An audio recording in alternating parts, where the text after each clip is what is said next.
कुंभलगढ़ एक आखिरी उदाहरण है कि जहां पेड़ और पहाड़ काट के होटलों का बाजार की तैयारी पूरी तरह से हो रही है। आज तकनीक का दावा है, लेकिन उसी क्षेत्र में जल नहीं। नाथुवास तालाब को देख ले, उसमें गंदा पानी भरा जाता है।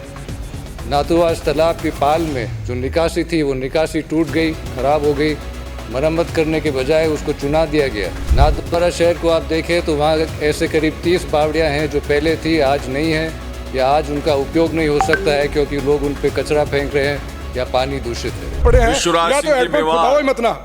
हेडपंप के बगैर वेर जा रहे हैं, जहाँ जरूरत है वहाँ खुदाओ, नहीं हेडपंप जो खराब पड़े उसको थोड़ा ठीक करा दो। और कुछ थोड़े मेरे ट्यूबवेल हैं, माननीय मंत्री महोदय, समाप्ति में आपके माध्यम से कहूंगा कि उनके सैंक्शन निकाल दियो। समाप्ति महोदय, धन्यवाद, आपने मुझे टाइम दिया। आपने सदन में पेयजल के विषय पे मेरे विचार रखने की अनुमति दी, जिसके लिए आपको धन्यवाद।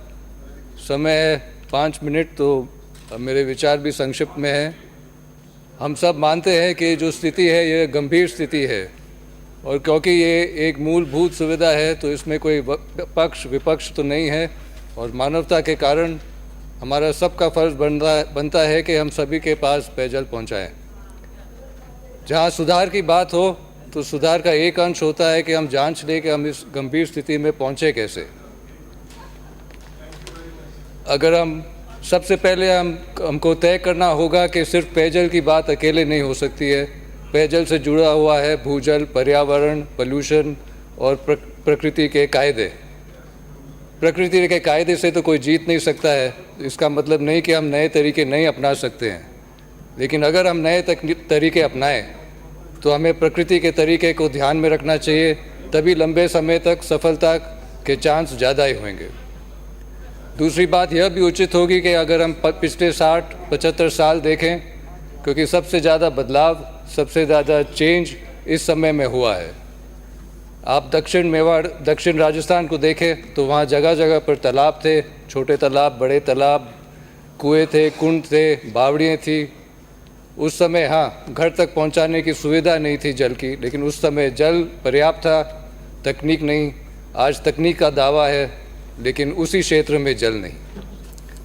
करीब 60-75 साल ये भी दौर शुरू हुआ नवीनीकरण का कि सब कुछ जो पुराना था, अच्छा या बुरा, उसको नकारा गया, और साथ ही में नकारे गए प्रकृति के कायदे और जो पुराने पानी भराव के और पानी एकत्र करने के तरीके।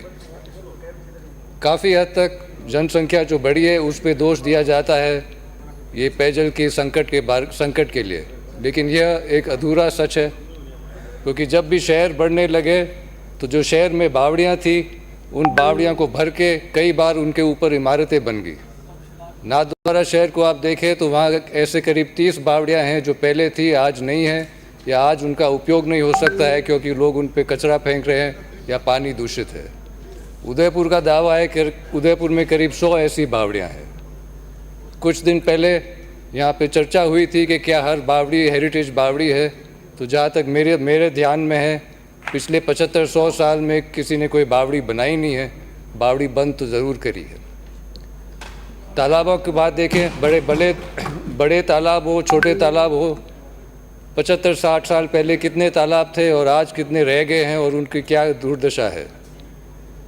नाथद्वारा में आप नाथुवास तालाब को देख ले, उसमें गंदा पानी भरा जाता है। नाथुवास तालाब की पाल में जो निकासी थी, वो निकासी टूट गई, खराब हो गई। मरम्मत करने के बजाय उसको चुना दिया गया, तो अब ये तालाब है जिसमें कोई निकासी नहीं है और गंदा पानी भरा जाता है।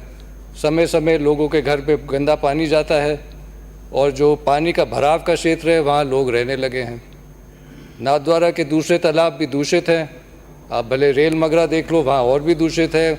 आप खमनौर को देख लो, वहाँ तालाब है लेकिन पानी का सही उपयोग नहीं हो रहा है। उदयपुर की देखें तो उदयपुर जाना जाता है वेनिस ऑफ द ईस्ट, लेकिन जो वेनिस शहर की जो सुंदरता है, जो उदयपुर ज़्यादा सुंदर था, वो सुंदरता तो हम कायम नहीं रख पाए, लेकिन जो वेनिस का गंदा पानी है, वैसा गंदा पानी उदयपुर में ज़रूर ले आए। जब से उदयपुर बसा है तो उदयपुर के पश्चिम क्षेत्र में कभी कोई निर्माण नहीं हुआ है, क्योंकि पानी का हवाक उसी तरफ से होता है। लेकिन पिछले 2-3 दशक से वहाँ पे भी निर्माण होने लगा है। ग्रीन बेल्ट है, फॉरेस्ट लैंड है, साथ में होटलें भी है। और जहाँ सरकार को एक उद्देश्य, एक उदाहरण पेश करना चाहिए, वह उदयपुर शहर में ग्रीन बेल्ट में उन्होंने एक मगरा काट के, पेड़ काट के एक पानी की टंकी बनाई है और पानी की टंकी के साथ में उन्होंने एक बड़ी इमारत भी बनाई है। तो ये तो एक व्यंग्यात्मक स्थिति है कि उन्होंने पेड़ और पहाड़ काट के पानी का इंतज़ाम किया है। तो उस पानी की टंकी से भला कितना भी पानी बह जाए, ये धब्बा तो धुलने वाला नहीं है। इस एक तरफ तो ये रुख है और दूसरी तरफ से एक कड़ा रुख अपना के नाथद्वारा में सुखाड़िया नगर जैसे क्षेत्र में फॉरेस्ट लैंड के लोगों को अपने हक से वंचित रख रहे हैं। तो हम तो खेद कर सकते हैं कि पहले के अदूरदर्शिता के कारण हम आज इस संकट में हैं। कुंभलगढ़ एक आखिरी उदाहरण है कि जहाँ पेड़ और पहाड़ काट के होटलों का बाज़ार की तैयारी पूरी तरह से हो रही है। तो अब अभी भी हमारे पास कई बावड़ियाँ हैं, कई तालाब हैं, हम नए भी बना सकते हैं कि जो भी हैं उनको सुधार करें। तो अगर उसी क्षेत्र में वहीं से पानी आए तो वो बेहतर है। दूर दरार मीलों से पानी लाने से क्या फ़ायदा, इतना खर्च भी क्यों। बाकी अंतर्राष्ट्रीय स्तर पर दूसरे भी सुझाव है, जैसे rain water harvesting, aquifer refreshment, reforestation, water conservation, ये सब तरीके हम अपना सकते हैं।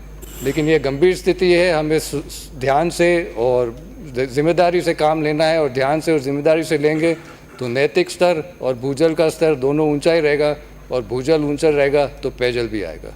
आपको धन्यवाद मुझे मौका देने के लिए।